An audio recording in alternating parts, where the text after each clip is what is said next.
Surat resmi pengunduran diri Wali Kota Makassar Dani Pomanto sebagai anggota Partai Nasdem langsung ditujukan kepada Ketua Umum Surya Paloh.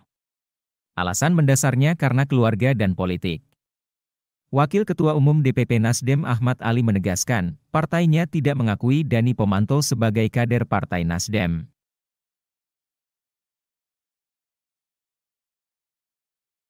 Ahmad Ali lantas menyebut, Dani merupakan kader Partai Gerindra.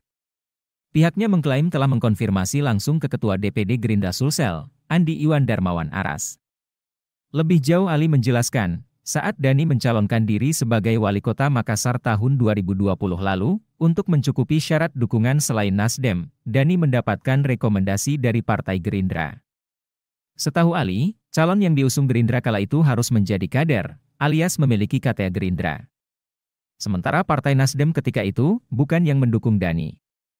Sebelumnya Wali Kota Makassar 2 periode itu, pertanggal 1 Juli 2023 resmi menyatakan mundur dari keanggotaan Partai Nasdem.